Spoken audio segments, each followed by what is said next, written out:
저는 언젠가 이 예배 시간에 제 친구 승려에 대해서 소개를 한 바 있습니다.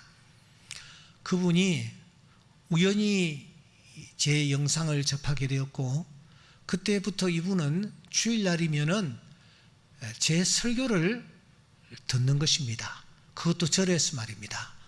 그러다가 어떻게 감동을 입었는지 자기 절에 소속된 모든 신도들에게 연락을 해가지고서는 이 설교를 꼭 좀 들으라고 신도들에게까지 그렇게 얘기를 했다라는 그 말씀을 전해 듣고 제가 그냥 있을 수가 없었습니다. 그래서 연락을 취했고 제가 그분을 꼭 한번 만났으면 좋겠다라고 생각하고 달려가서 그분을 만났습니다. 제가 고등학교를 1971년에 졸업했으니 꼭 50년 만에 그 친구를 제가 처음 만난 셈입니다. 그도 변했고 저 또한 변했지만은 그래도 알아볼 수는 있었습니다. 난생 처음 산사에서 만들었다라는 이 식사를 제가 제공을 받으며 그 사람과 마주 앉았습니다. 음식이라는 것이 아주 정갈하고 그리고 아주 풍미가 깃들인 그런 작품이었습니다. 이렇게 상에 마주 앉아서 회포를 좀 풀었습니다. 하지만 오래 있을 수가 없어서 사진을 몇 컷 찍은 후에 아쉬운 작별에 손을 내밀었습니다. 그때에 이 친구가 제 손을 이렇게 맞잡고서는 저에게 조용한 소리로 이렇게 몇 마디 건넸습니다. 옥 목사님, 제가 목사님 설교를 들으면서 얼마나 제가 뿌듯했는지 모릅니다. 오죽했으면 우리 절간에 소속된 신도들에게까지 연락을 해서 목사님 설교를 듣게 했을까요? 그런데 목사님도 그렇고 나도 그렇고 우리가 이 정도 연륜이 쌓였으면은 이제 자기 말을 좀 해야 되지 않겠어요? 그러는 거예요. 그래서 내가 아니 그게 무슨 말이에요? 했더니 내가 옥 목사 설교를 들으니까 계속해서 하는 얘기가 성경 얘기만 하고 있고 예수 얘기만 하고 있는데 우리 절에서는 그 정도 되면은 자기 얘기를 한다오. 경전에 있는 얘기를 하는 것이 아니라 자기 얘기를 한다오. 성철 스님을 알죠? 그분은 말이에요. 산은 산이요, 물은 물이다. 이런 말을 해가지고 사람들에게 감동을 주는데 옥 목사님도 이제 성경 얘기하지 말고 예수 얘기하지 말고 옥 목사 자신 얘기를, 깨달은 얘기를 좀 하면은 더 좋겠다. 그런데 사실은 이상하게 예수 얘기를 하니까 내가 마음이 이상하게 뜨거워지는 것을 느끼긴 해요. 이러는 거예요. 그래 내가 한번 생각해 보죠 하고서는 악수를 하고 이제 돌아왔습니다. 산사를 뒤로 하고 돌아오는 길에 그 친구가 제게 했던 얘기가 계속 이 뇌리에서 사라지지 않는 것입니다. 그런데 이런 말씀이 떠올랐습니다. 그것은 고린도전서 4장 6절의 말씀이었습니다. 기록된 말씀 밖으로 넘어가지 말아라 하는 말씀이 떠올랐어요. 바울 사도가 로마 교회 성도들에게 편지하면서 성경이 무엇을 말하느냐 이 말씀이 떠올랐습니다. 갈라디아 교회 성도들에게 편지하면서 그러나 성경이 무엇을 말하느냐 했던 그 바울 사도의 말씀이 떠올랐습니다. 사람이 무슨 말을 하느냐 그게 아니었습니다. 성경이 무엇을 말하는가, 주님이 무엇을 말씀하시는가, 사실 이것을 붙잡고 오늘까지 저는 달려왔습니다.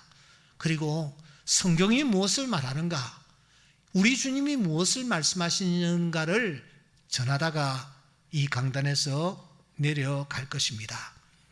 최근 영국의 감리교회에서 아주 중요한 결정을 하나 했습니다. 그것은 동성 결혼을 인정하는 것이었습니다. 그들이 그 근거로 내세운 것이 결혼에 대한 정의를 이렇게 내렸기 때문입니다. 이 교단은 결혼을 이렇게 보았습니다. 두 사람의 몸과 마음과 영혼의 일생결합, 이것이 곧 결혼이다. 여기서 중요한 것은 두 사람의 몸과 마음과 영혼의 결합이었습니다. 남녀가 아닙니다. 두 사람의 몸과 마음과 영이 결합하는 것을 결혼이라고 보았습니다. 그래서 이들은 동성결혼을 여러분 인정한 것입니다. 영국 감리교뿐만 아닙니다. 미국과 유럽과 북미와 호주에서도 동성결혼을 지금 인정하고 또 축복하고 있습니다. 미국 장로교회는 결혼을 어떻게 규명을 하고 있느냐 하면은 두 사람과의 계약이다, 이렇게 규정을 했습니다. 호주연합교회는 결혼이 무엇이냐? 사람과 사람의 결합이라고 정리를 했습니다. 핵심은 사람과 사람입니다. 결혼이 무엇이냐? 사람과 사람과의 결합이라고 이렇게 정의를 내리고 놓고 보니 그 사람이, 그 상대가 남자냐 혹은 여자냐, 이건 전혀 문제가 되는 것이 아니었습니다. 그런데 여러분, 성경은 무엇이라고 말씀하고 있습니까? 하나님께서 말씀하십니다. 이러므로 남자가 부모를 떠나 그 아내와 합하여 하나가 되어야 한다. 우리 주님께서 무엇이라고 말씀하셨습니까? 사람이 그 부모를 떠나 아내가 합하여 하나가 된다. 바울 사도가 무엇이라고 말하고 있습니까? 사람이 부모를 떠나 그의 아내와 합하여 그 둘이 하나가 될지라, 이렇게 말씀했습니다. 여러분, 결혼이 무엇입니까? 사람과 사람과의 결합이 결코 아닙니다. 결혼이란 남자와 여자의 결합입니다. 남자와 여자가 하나를 이루는 것입니다. 이게 결혼입니다. 그런데 오늘날 많은 사람들이, 더 나아가 교회까지도 사람과 사람 사이의 결합이 이루어지면, 하나가 되면 그것은 곧 결혼이라고는 이런 이상한 논리를 가지고 동성결혼을 인정하는 그런 세태에 우리가 접어들고 있습니다. 이렇게 여러분, 비정상이 정상인 것처럼 여겨지고 정상이 오히려 낯설어지는 세상으로 오늘 변해가고 있습니다. 성경을 믿는다고 하면서도 세상의 가치관을 더 두둔하며 내면화하고 있습니다. 이런 세상 가치관에 동조하지 아니하거나 거부하는 자들은 세상 물정을 모르는 아주 고지식한 사람들로 취급을 받거나 실시의 대상이 되는 것입니다. 그래서 오늘 교회까지도 좋은 게 좋다라고 하면서 침묵하고 있지 않습니까? 이런 상황이 잠정적으로 그 사람에게 평안을 줄지는 모르지만, 하지만 그 영혼은 점점 피폐해지는 것입니다. 여러분, 이런 자세로 살았던 한 사람을 우리는 만납니다. 오늘 본문에 등장하고 있는 사울이라는 청년입니다. 그는 어떤 사람이었습니까? 2절 말씀해 보시면 이 사람의 외모에 대해서 소개하고 있습니다. 이 사람은 굉장히 준수한 소년이었습니다. 이스라엘 자손 중에 그보다 더 준수한 자가 없었다. 특별히 키는 모든 백성보다 어깨 위만큼 컸다. 그렇게 그의 외모를 소개하고 있습니다. 이 준수라는 단어는 토부라는 단어인데, 모자람이나 구겨짐이 전혀 없는, 어디를 봐도 아름답고 매력적이다, 그런 뜻을 담고 있습니다. 눈길을 끄는 그런 인물이었습니다. 온 이스라엘 중에서 그보다 더 준수한 자가 없을 정도였습니다. 그야말로 독보적인 존재였습니다. 그의 외모는 출중하기 그지 없었던 것입니다. 여러분, 사람들이 외모를 어떻게 봅니까? 여러분들은 사람을 대할 때에 무엇을 가지고 그 사람을 판단하십니까? 일반적으로 사람들의 심리는 어떠합니까?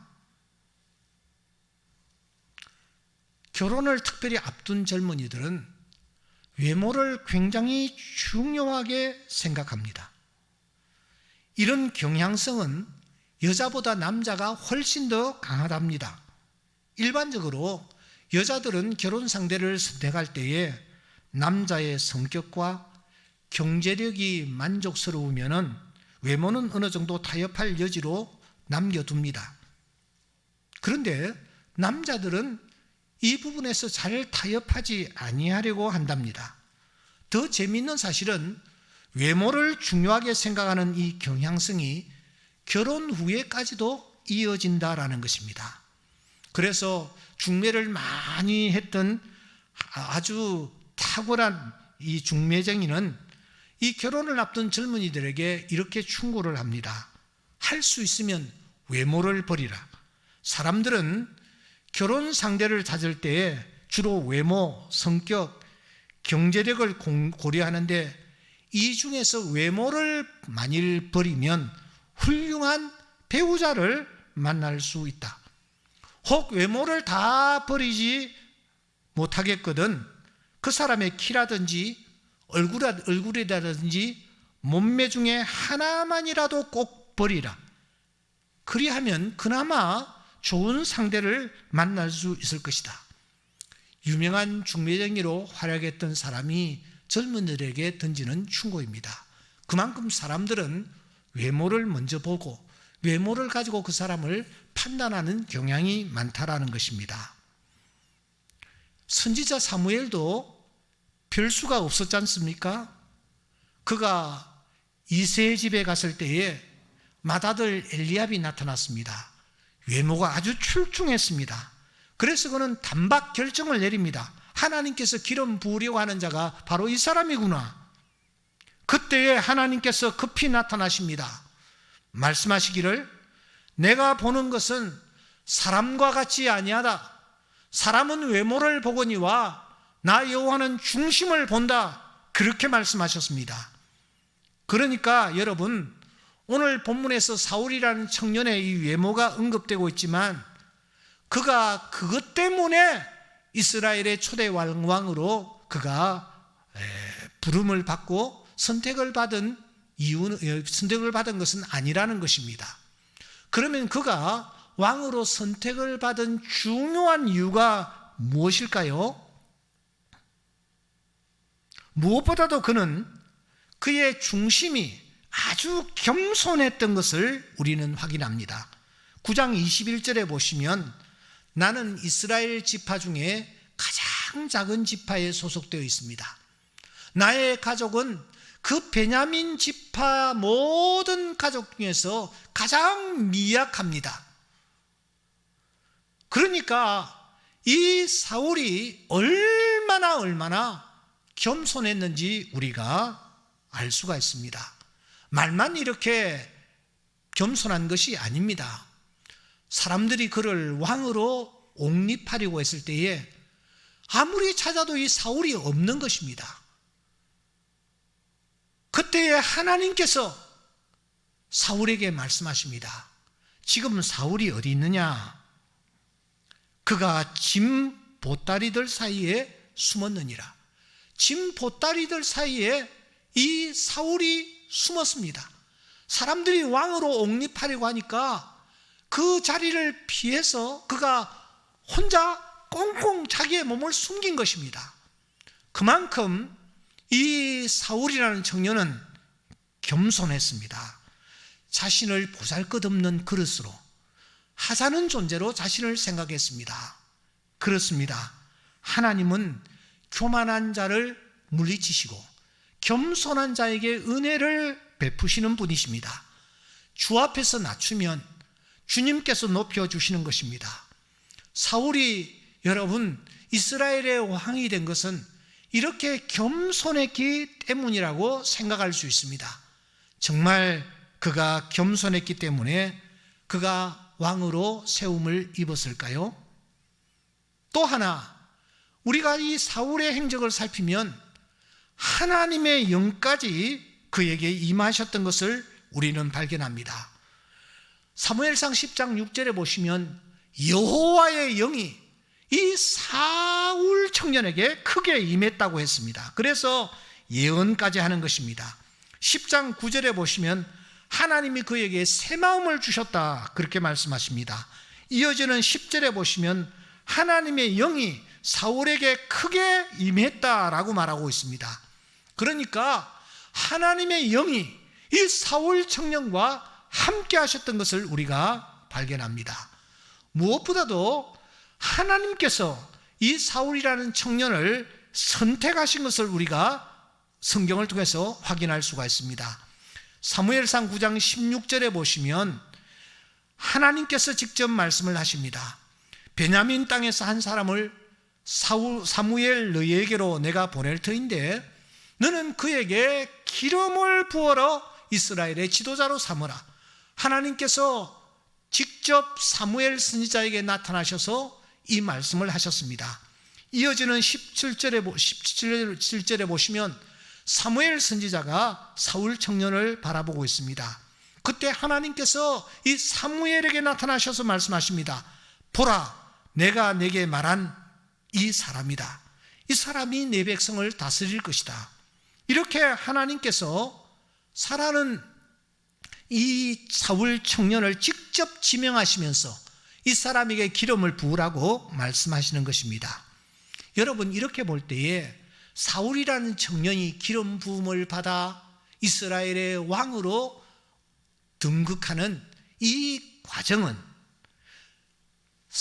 다윗이 기름 부음을 받아 왕으로 등극하는 과정과 너무너무 유사합니다. 아니, 똑같습니다. 어떻게 보면은 여러분, 다윗보다 이 사울이 더 준비된 그러심을 우리가 확인할 수 있습니다. 겸손했고요, 하나님의 영으로 충만했고요, 하나님께서 그래서 친히 지명하여 선택하셔서 왕으로 세움을 입은 사람이 이 사울이라는 청년입니다. 제가 여러분들에게 던지는 질문은 이것입니다. 이런 사울을 한 번 쓰고서는 그냥 용도 폐기해 버리시려고 하나님께서 작정하셨을까요?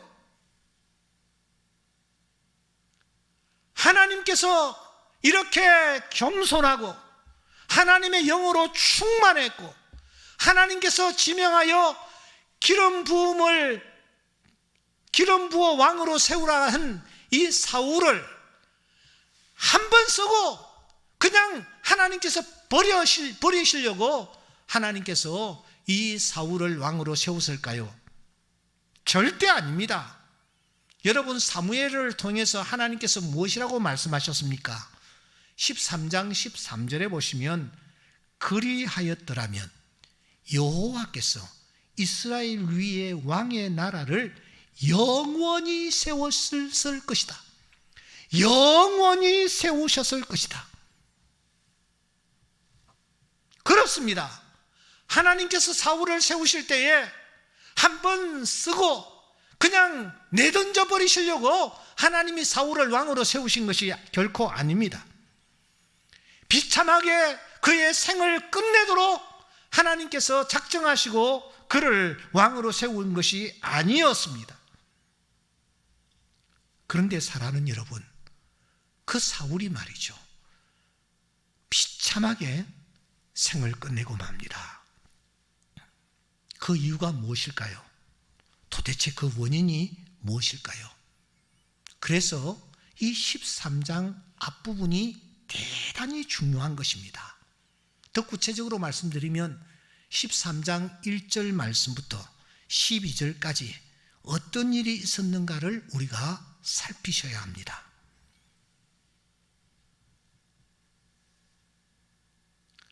사울과 다윗은 출발이 똑같았습니다. 하나님께서 특별히 이들을 선택하여서 이스라엘의 왕으로 세우셨기 때문입니다. 특별히 사울은 초대 왕으로 그가 세움을 입기에 충분한 자격을 갖춘 사람이었고 하나님께서도 그를 인정하셨습니다. 그래서 그가 왕이 된 것입니다. 그런데 사랑하는 여러분, 한 사람은 하나님의 마음에 합한 사람이었습니다. 오늘 14절에 보시면 하나님의 마음에 합한 사람이라는 그런 말씀이 여러분 여기 나오지 않아요? 하나님의 마음에 합한 사람 하면은 누가 떠오릅니까? 기가 막힌 이 별명을 받은 사람이 누구입니까? 사도행전 13장 22절에 보시면 하나님께서 다윗을 왕으로 세우시면서 말씀하십니다. 내가 이새의 아들 다윗을 만나니 내 마음에 맞는 사람이라, 하나님의 마음에 합한 사람이라 하는 표현이 등장합니다.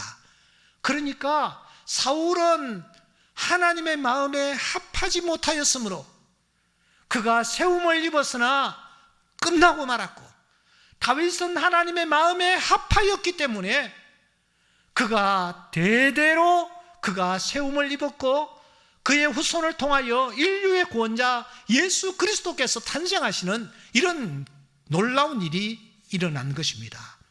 그래서 우리는 이 13장 1절 말씀부터 12절 이 말씀을 우리가 깊이 묵상해야 합니다. 어떻게 시작합니까? 1절에 보시면 사울이 왕이 될 때에 40세라 이렇게 시작합니다. 그리고 그가 왕이 되어서 제일 먼저 진행했던 프로젝트가 도대체 무엇인지를 우리에게 소개하고 있지 않습니까? 그것이 바로 1절부터 12절까지의 내용입니다. 잠시 여러분 눈을 돌려서 이 본문을 살피시기 바랍니다. 가정에서 유튜브로 예배 드리시는 분들, 영상으로 예배에 임하시는 분들도 성경을 펴셔야 합니다. 1절부터 12절까지 어떤 내용이 기록되어 있습니까? 블레셋과의 전투입니다. 더 정확히 말씀드리면 사울이 블레셋이라는 나라의 전쟁을 걸고 있습니다. 블레셋이 쳐들어온 것이 아닙니다. 이스라엘이 3,000을 동원하여 블레셋 수비대를 3절에 보시면 쳐버립니다. 그러자 이 잠자던 블레셋이 그냥 있지 않았습니다. 보십시오. 3만의 병거와 6천의 마병과 여기에 해변에 모래같이 많은 백성들을 동원하여 쳐들어온 것입니다. 그러자 그 위세에 눌린 이스라엘 백성들이 어떻게 되었습니까? 6절에 보시면 위급함을 보고 절박하여 굴과 수풀과 바위틈과 은밀한 곳과 웅덩이에 숨으며 이어지는 말씀, 모든 백성들은 벌벌벌벌 떨었습니다. 이때 마음이 다급해진 사울이 어떤 조치를 취합니까? 13장 8절에 보시면 사울이 정한 기한대로 이레 동안을 기다렸으나 사무엘은 오지 않고 백성들은 흩어지는 것입니다. 그러자 그는 마음이 초급해졌습니다. 어떻게 합니까? 번제와 화목 제물을 가져와서 그 번제물을 하나님 앞에 드렸다. 그런데 번제를 드리자마자 11절 사무엘이 그 자리에 도착을 했습니다. 왕이 행하신 것이 무엇입니까? 그때 사울이 이렇게 답하죠. 백성은 내게서 흩어지고 당신은 정한 날에 오지 아니하고 블레셋 사람은 믹마스에 모였음을 내가 보았으므로 부득이하여 언더라인을 하십시오. 부득이하여 제가 번제를 드렸습니다. 그때 사무엘이 무엇이라고 답합니까? 왕이 망령되이 행하였습니다. 왕이 망령되이 행하였습니다. 13장 14절 그의 마음에 맞는 사람을 구하여 하나님께서 다시 백성의 지도자로 삼으셨느니라고 말씀합니다. 자, 저를 보세요. 여러분, 여기까지입니다. 사울이 무엇을 잘못했습니까? 무엇을 잘못했기에 하나님께서 사울을 버리셨습니까? 무엇을 잘못했기에 사무엘 선지자가 이렇게 격앙된 반응을 보입니까? 여러분, 무엇을 잘못했습니까? 평소에 이 성경을 대하면서 사울이 무엇을 잘못했다라고 생각하십니까? 그래서 이 본문을 통해서 하나님이 나에게 주시는 교훈이 무엇인지를 여러분 발견하고 있습니까? 우선 우리가 쉽게 생각할 수 있는 것은 사울의 월권을 우리가 떠올릴 수가 있습니다. 사울의 월권, 무슨 말입니까? 번제를 드릴 수 있는 권한은 사무엘 선지자에게 있는데 사울이 그것을 여러분 가로챘기 때문이라고 우리가 생각하는 것입니다. 다시 말하면 사울이 월권을 행사했다라는 것입니다. 왕이 해야 할 일이 있고 제사장이 해야 할 일이 있는데 그것을 침범했기 때문에 사울이 버림을 받게 되었다, 이렇게 보는 것입니다. 여러분 정말 그렇게 생각하십니까? 어떻게 생각하세요? 왕이 행할 일이 있고 제사장이 행할 일이 있는데 이 사울이 제사장이 행할 이 일을 행했기 때문에 그가 버림을 받았다라고 생각합니까?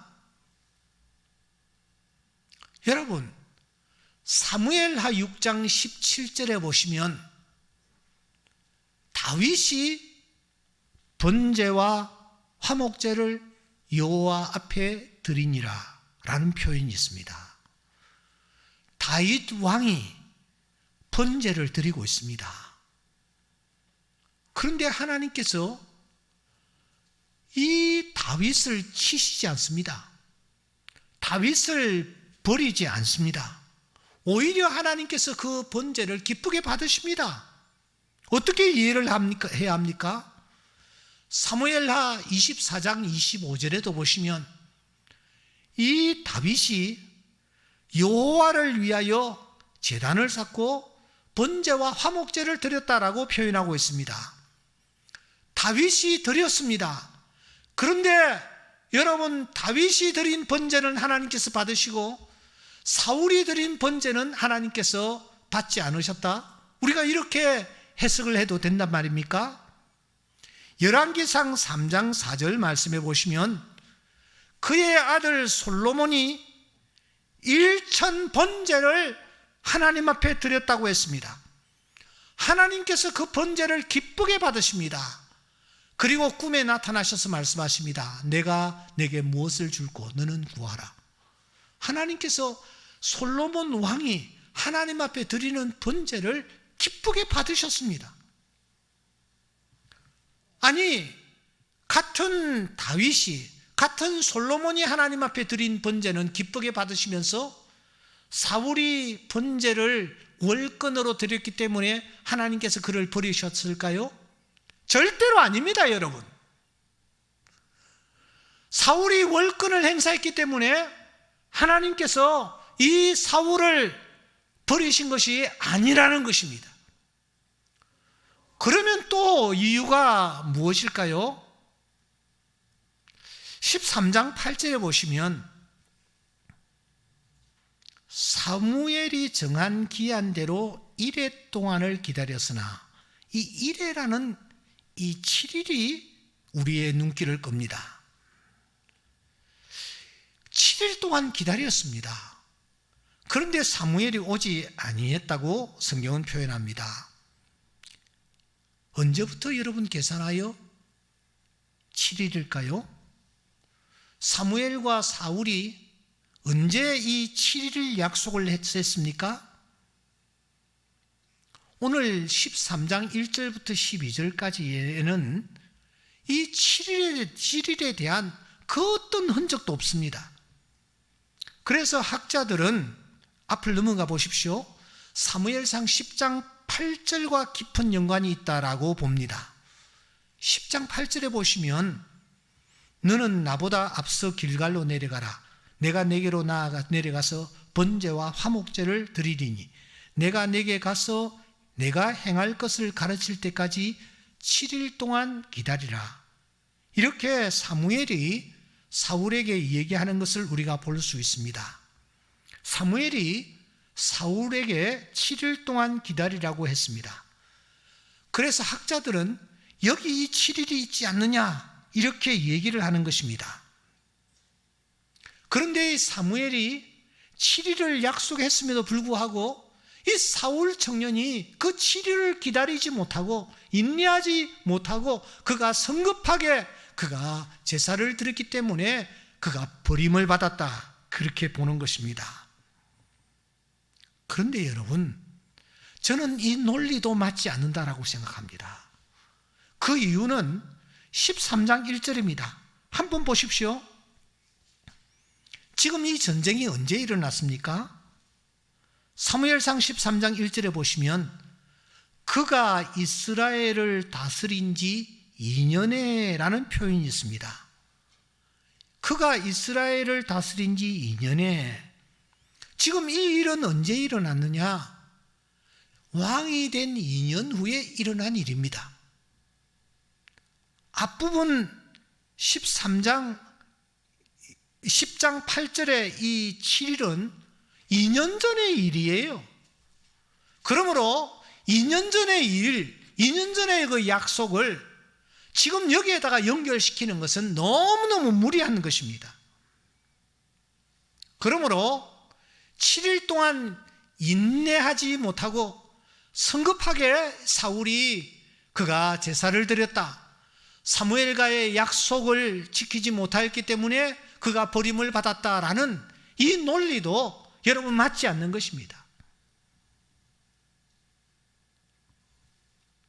그러니까 여러분, 이 사울 왕이 버림을 받은 이유가 방금 우리가 생각했다시피 월권을 행사했어도 했었기 때문도 아니라는 것입니다. 더 나아가 7일 동안 기다려야 하는데도 그가 기다리지 못하였기 때문에 그가 버림을 받았다, 이것도 아니라는 것입니다. 그렇다면 사랑하는 여러분, 도대체 이 사울이 버림을 받은 이유가 무엇일까요? 사울과 다윗이 똑같이 중요하게 취급을 받았고 똑같은 과정을 거쳐서 그가 왕으로 세움을 입었는데 어떻게 사울은 그냥 버림을 받았고 다윗의 나라는 영영 이어졌을까요? 오늘 이것은 오늘을 살아가는 우리들에게 대단히 중요한 메시지를 던지는 것입니다. 사울이 버림을 받은 이유가 무엇일까요? 저는 그 버림을 받은 이유를 사무엘상 7장 10절에서 찾고 싶습니다. 사무엘상 7장 10절에 보시면 사무엘이 번제를 드리고 있습니다. 그때 블레셋 사람들이 이스라엘과 싸우려고 전쟁을 걸어왔습니다. 그럼에도 불구하고 이 사무엘은 하나님 앞에 제사 드리는 것을 중요하게 생각하고 하나님 앞에 제사를 드리고 있습니다. 그때에 하나님께서 역사하십니다. 블레셋 사람에게 큰 우레를 발하여 그들을 어지럽게 하시니 그들이 이스라엘 앞에서 패하는 기이한 일이 나타난 것입니다. 지금 사울이 그때 일을 떠올립니다. 백성들이 흩어지고 지금 백성들이 벌벌 떨고 있는 이 상황, 이때에 번제를 드리면 된다. 번제를 드리니 하나님이 우레까지 발하셔서 원수를 물리치시고 블레셋을 이기게 하시지 않았던가? 지금 백성들이 흩어지고 있다. 사무엘도 오지 않는다. 그러면 내가 하면 되지 않나? 그래서 이 사울이 직접 번제를 드린 것입니다. 그렇다면 사랑하는 여러분, 이것은 도대체 무엇입니까? 지금 사울이 하나님 앞에 번제를 드리고 있는데 이 액션은 도대체 뭐냐라는 것입니다. 이 번제에 담겨 있는 저희가 도대체 무엇이냐 하는 것입니다. 번제는 무엇입니까? 언제 어떻게 드리는 제사입니까? 이 번제는 하나님 앞에 올려드리는 여러 제사들 가운데서 가장 으뜸인 제사입니다. 희생 제물의 가죽을 벗긴 후에 각을 뜹니다. 내장과 정강이를 씻은 후에 번제단에 정돈하여 옮겨 올려놓습니다. 모든 것을 남김없이 태우는 제사입니다. 제사 드리는 내가 나의 모든 것을 하나님 앞에 올려드리고 정성을 다하는 그런 뜻으로 번제를 하나님 앞에 올리는 것입니다. 안수를 합니다. 희생제물과 내가 똑같습니다. 하나님 앞에 올려드립니다. 태웁니다. 자기 자신을 하나님 앞에 온전히 올려드리는 제사가 바로 이 번제인 것입니다. 오늘날로 치면은 주일날 대예배라고 할 수 있습니다. 그런데 사랑하는 여러분, 자세히 보십시오. 사울이 지금 어떤 목적으로 이 번제를 드리고 있습니까? 자기의 죄를 회개하며 하나님을 높이기 위하여 하나님 앞에 번제를 드립니까? 아니면 자기의 목적 달성을 위해서 하나님 앞에 지금 번제를 드리고 있습니까?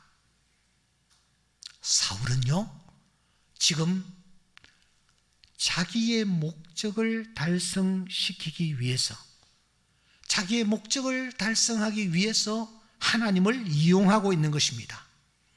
바로 이것입니다. 그가 하나님으로부터 버림을 받았던 결정적 이유는 이것이었습니다. 제사장의 권위를 침범해서도 아닙니다. 7일 동안 기다리지 못해서도 아니었습니다. 결정적인 이유는 하나님을 자기 목적 달성의 도구로 그가 이용하고 있기 때문이었습니다. 내 목적 달성을 위해 하나님을 사용하고 있는 것입니다.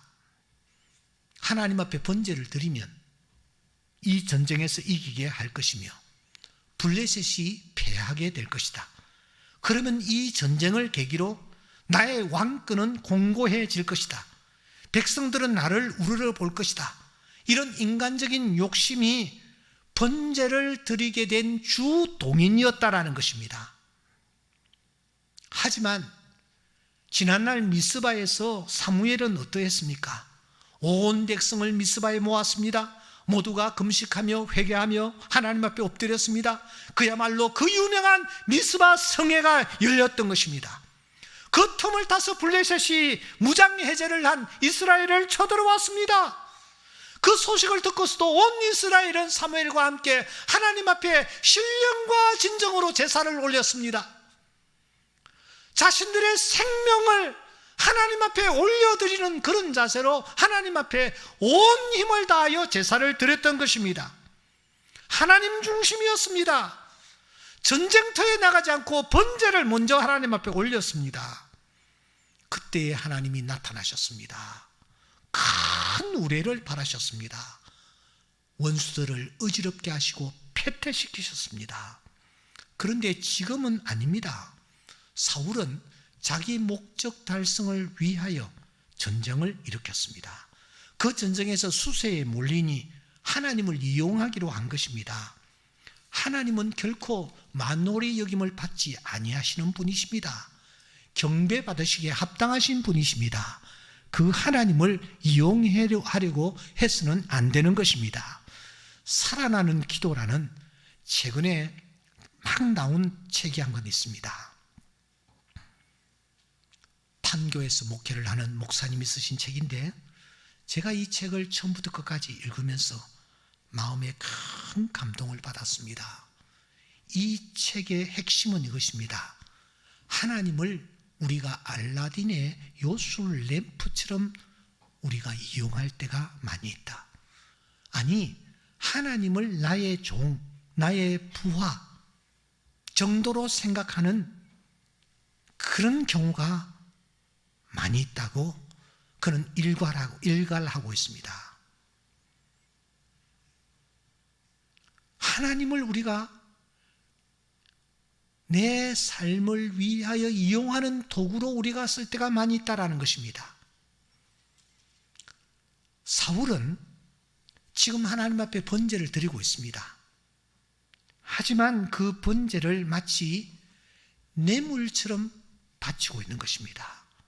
신명기 10장 17절에 보시면 사람을 외모로 보지 아니하시며 뇌물을 받지 아니하신다 그렇게 말씀합니다. 여러분, 뇌물이 무엇입니까? 자기의 잘못을 감추기 위해서, 자기의 목적을 달성시키기 위해서 여러분 뇌물을 사용합니다. 그것을 습관적으로 행하는 자들이 있습니다. 저도 목회를 하면서 어떨 때는 선물을 받으면서도 매우 불쾌할 때가 있습니다. 이 몇 푼으로 이것 가지고 나를 갖고 놀려고 하나? 나를 이용하려고 하나? 그때부터 그 사람에 대해서 마음의 문을 오히려 닫아버립니다. 하물며 하나님이 누구십니까?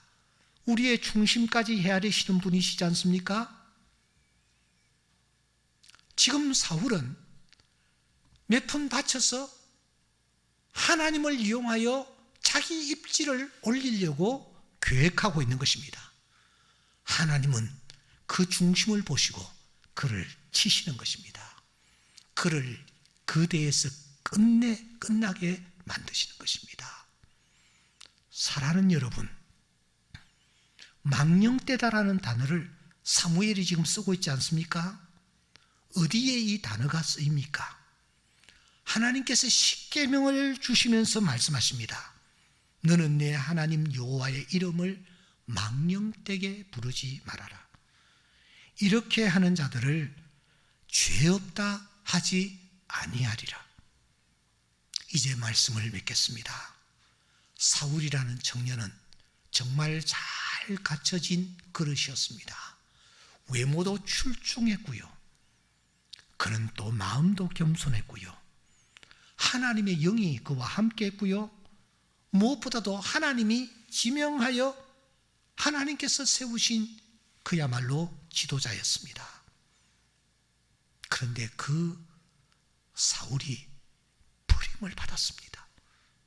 이유는 그가 월권을 행사했기 때문도 아닙니다. 이유는 그가 7일 동안 기다리지 못했기 때문도 아니었습니다. 자기 목적 달성을 위해서 하나님을 이용하려고 했기 때문에 하나님 앞에 드려야 할 번제를 뇌물로 악용했기 때문에 망령되이 행하였기 때문에 그는 진심 어린 제사가 아닌 부득이한 제사를 드렸기 때문에 그는 그대에서 끝나고 만 것입니다. 사랑하는 여러분, 우리가 섬기는 하나님은 경배와 찬송을 받으실 분이십니다. 뇌물을 받으실 분이 아니십니다.